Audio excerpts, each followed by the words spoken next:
os casos de violência sexual, elas chegam ao CREAS através de denúncia ou demanda espontânea mesmo, e também a gente faz acompanhamento dos casos das famílias que são encaminhados através do sistema de garantia de direito, ou delegacia, ou judiciário, promotoria. Então, esses casos chegam até o CREAS e a gente faz o acompanhamento daquela família, né, através de uma equipe que nós temos, psicólogo, assistente social, e faz as visitações, com o intuito de superar o contexto de violação. Então, a gente faz esse acompanhamento sem período pré-determinado. Na verdade, é um acompanhamento que não tem dia e nem hora para acabar. O intuito é que a situação seja superada. E tem muito caso de abuso aqui na nossa cidade? Olha, para você ter uma ideia, ano passado, ano de 2018, a gente teve 12 casos de violência sexual, de abuso sexual praticado contra criança e adolescente, e esse ano a gente já teve 2 casos de violação, desse tipo de violação. E os casos, os abusadores, nesse caso os abusadores, você disse agora há pouco, na maioria das vezes são pessoas muito próximas. Nesses casos que vocês têm acompanhado aqui na nossa cidade, eles são também de pessoas próximas? Sim. Geralmente, os abusadores, eles, como eu disse antes, eles são pessoas que têm vínculos com a família, com a criança, né? A gente sempre alerta nossos filhos para ter cuidado com os estranhos, para esse tipo de situação, a gente teme muito que aconteça. E a gente já chama a atenção para as pessoas estranhas. E é importante que a gente tenha em mente que o abusador pode ser quem menos a gente espera, né?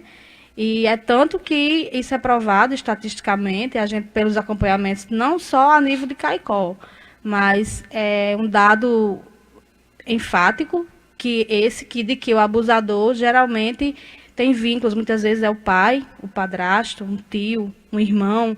A gente já teve vários tipos de situações com os mais diversos tipos de violadores.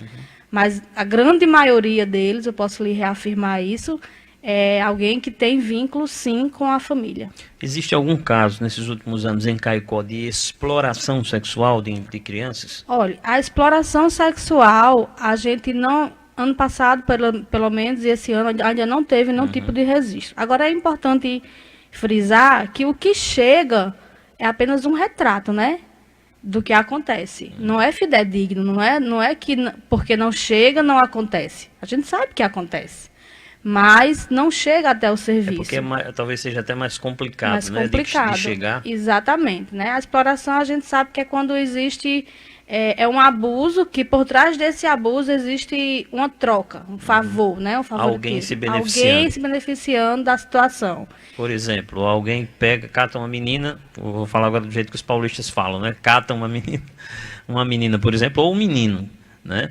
E aí o colocam para praticar, por exemplo, fazer programas sexuais, não é isso? Isso. E a determinada pessoa que catou aquela menina é quem recebe o dinheiro, não é isso? Isso. E aquela menina é um objeto dela, ou aquele menino é um objeto dessa pessoa, né? Exatamente, né? E às vezes essa pessoa é a mãe.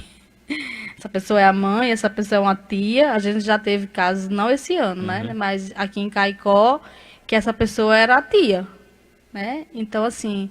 Normalmente o abuso, o contexto de abuso sexual está ali, né?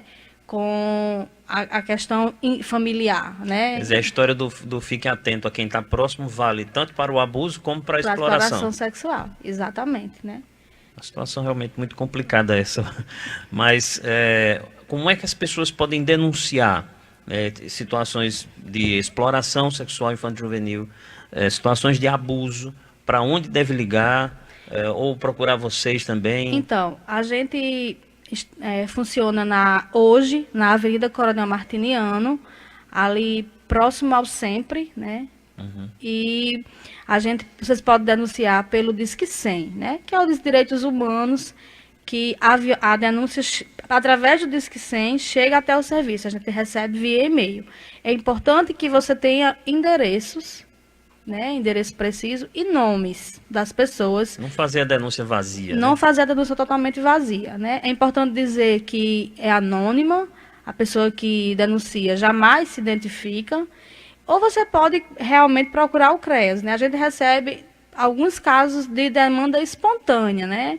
A própria mãe suspeita que a criança esteja passando por uma situação de abuso, então ela procura o CREAS, né, para tirar suas dúvidas, né, para fazer o acompanhamento psicológico, a partir daí a gente vê se o abuso se configura abuso ou não, né? Porque na dúvida, eu sempre digo isso, na dúvida denuncie, não custa nada, né? É proteger a criança, é proteger a figura da criança, porque a criança ela pode até nem externar com palavras uma ordem correta do que está acontecendo com ela, mas de alguma forma é um dano tão grave à criança que ela vai dar sinais de que está sendo abusada, né?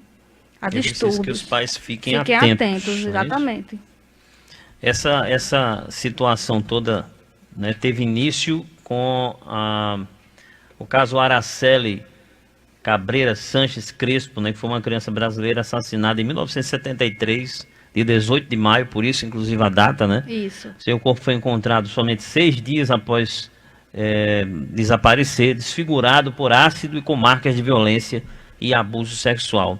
A notícia é que ainda hoje, algumas pessoas não foram punidas por esse crime, né? Isso. E esse crime é um crime que ele repercute até hoje, né? Assim, tanto é que 18 de maio, como você falou, é devido a esse caso, um crime praticado por pessoas classe média alta, né? E que há indícios realmente que até hoje tem pessoas impunes, né?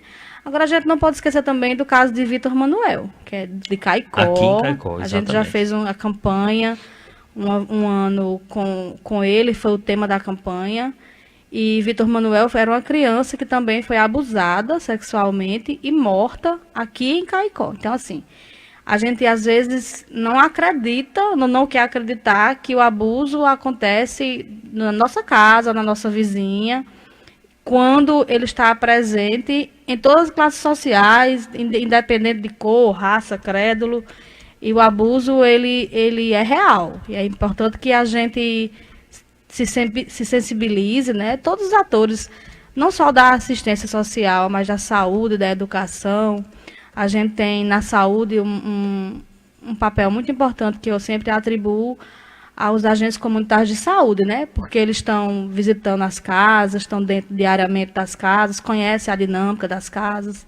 Os professores estão com os seus alunos na sala de aula e a da gente ter esse cuidado, essa preocupação, na verdade, é a sensibilização mesmo, de perceber quando há alguma coisa de errado, né? Inclusive, esse caso do Vitor Manuel, né, só para a gente relembrar, houve uma condenação, né, para o acusado, para a pessoa acusada, né, que foi o caicoense Reginaldo Alves de Lima. Em 2015, em abril de 2015, ele foi condenado em um júri popular realizado no Fórum Mário Cavalcante. Ele matou no dia 10 de setembro de 2009 o menino Vitor Manuel dos Santos, de 8 anos. A pena aplicada foi de 41 anos e 3 meses de reclusão em regime fechado. A condenação pelos crimes de homicídio qualificado por meio cruel e estupro de vulnerável. A criança foi violentada sexualmente, depois assassinada.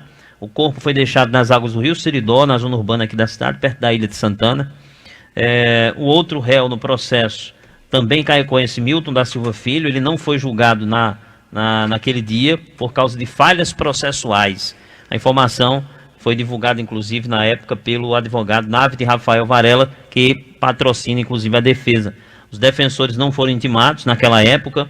O julgamento foi remarcado para o dia 12 de abril, né? Para o dia 12 de abril. Não me lembro se o outro foi julgado ainda não, né? Ainda não.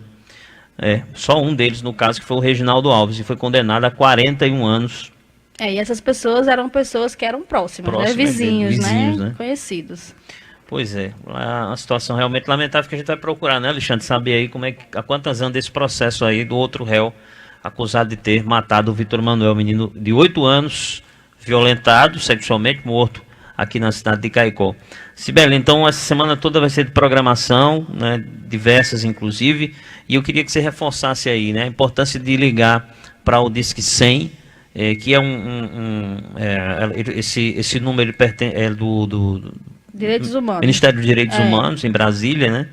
Que acho que já nem existe mais esse ministério, mas o Disque 100 permanece lá, funcionando. né? Você pode pegar o seu celular, o telefone fixo de sua casa, qualquer telefone, orelhão, só é discar 100, 100 e pronto. A ligação já faz a ligação.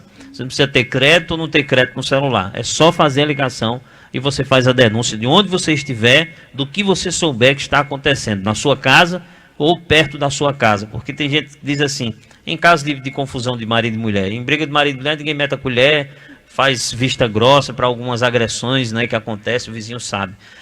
Não era para ser assim.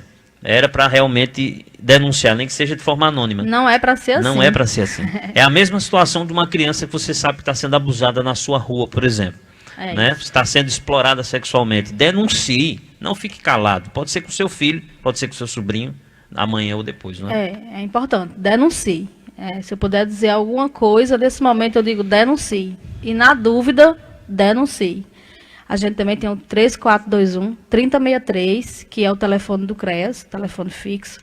Pode estar ligando também lá para fazer essa denúncia. Eu gostaria de agradecer a participação, o espaço que todo ano nos é concedido, diante dessa temática de grande importância, né? Que é o cuidado com nossas crianças, né? Proteger. Muito bom. Ouvinte passando aqui informações ali. A ouvinte dizendo, eu já presenciei uma avó desenvolvendo uma atitude suspeita. Então ligue, na dúvida ligue e denuncie, não é, Sibeli? Na dúvida denuncie. Denuncie.